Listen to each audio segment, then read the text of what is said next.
Welcome to China Daily Big Talk. 2011 marks the 60th anniversary of the establishment of Pakistan-China diplomatic relationship. And on May the 2nd, Osama bin Laden was shot dead in Pakistan, which has made the country a hotspot of the world affair. And at this point, Pakistani Prime Minister Mr. Yusuf Raza Gilani is here with us. So let's welcome Mr. Gilani. Thank you. Thank you. Thank you. And your visit is now the last day is your visit. So how will you comment on this visit, and what is a highlight would you say is in the visit? I've been to China several times. I also came here when I was the Speaker of the National Assembly of Pakistan. I had also the honor of being the Minister in waiting with the former Prime Minister Mr. Li Peng. And this time, as a Prime Minister, I came, this is my fourth visit, but this is my first official visit to China. Therefore, we can't, we can have a comparison with the previous visits, but this visit was in a mood of celebrating of the 60th anniversary of our diplomatic relationship, which we both, the Prime Minister, we agreed that we have to celebrate the year 2011 as the year of friendship between the two countries, and therefore we are quite thrilled, and we have I attended cultural programs and attended business forums. I met the leadership, and today I'll be meeting the Honorable President of China. And very useful discussion with the Prime Minister, and it was very important visit.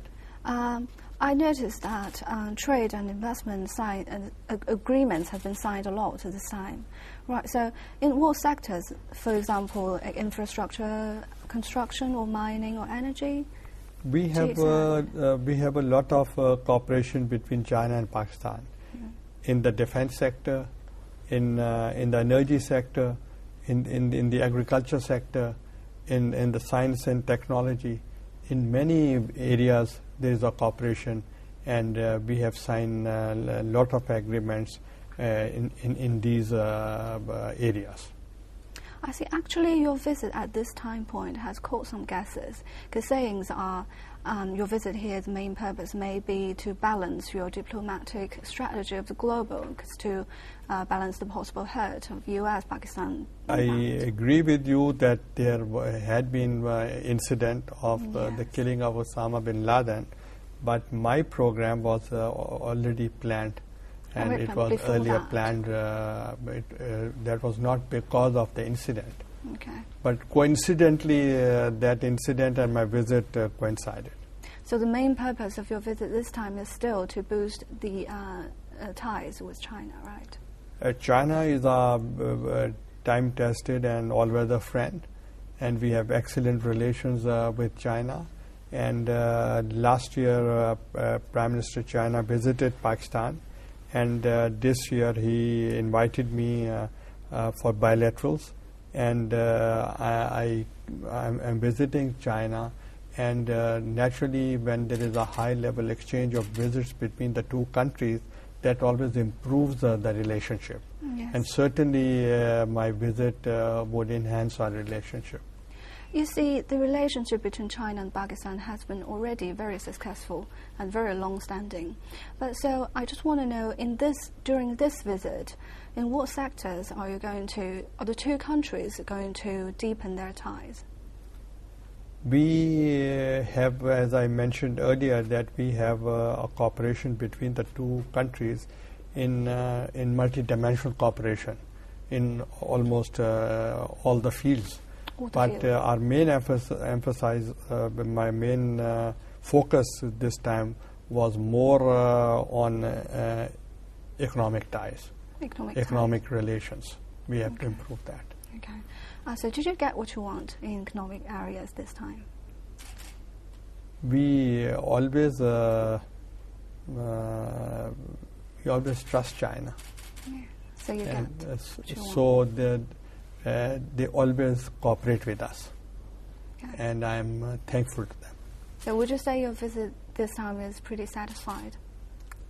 More than satisfied. More than satisfied. Thank you. So, yeah, you see, the killing of Osama bin Laden is pushing the country to a world concern. So let's talk about security situation. So do you think security situation after the death of Osama bin Laden is bigger or smaller? We are fighting a war on terrorism. Mm-hmm. This is not our issue alone. This is a global issue. And therefore, it should be looked in that perspective as as an international issue. And to fight terrorism is not an easy task. It's an extremely difficult task. And Pakistan is paying a huge price in form of casualties and in form of economy. Naturally, while we were fighting, we lost 30,000 people and 5,000 soldiers. And after the killing of Osama bin Laden, naturally there would be a reaction against Pakistan because he was killed in Pakistan. Therefore, we have to face that brunt too.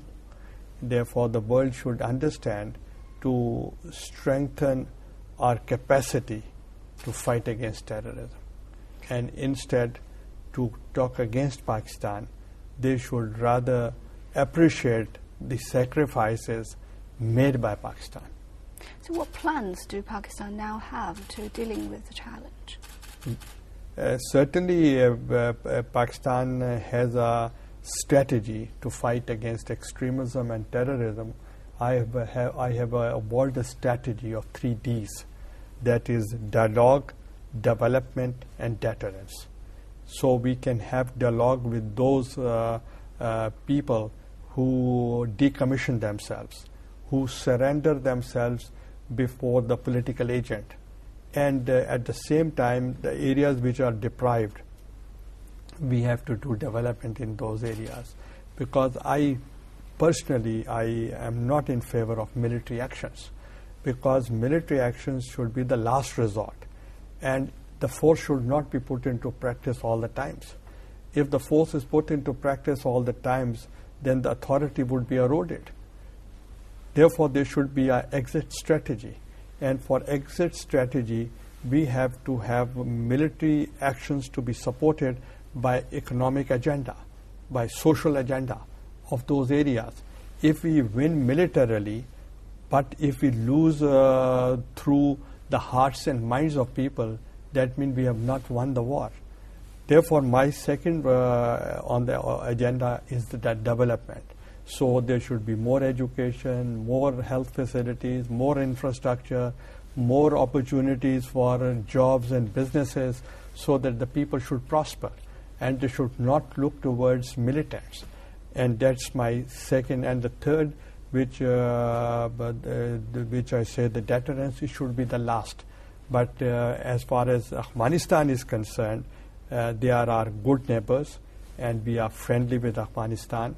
And President Karzai and we are working together to fight against common enemy.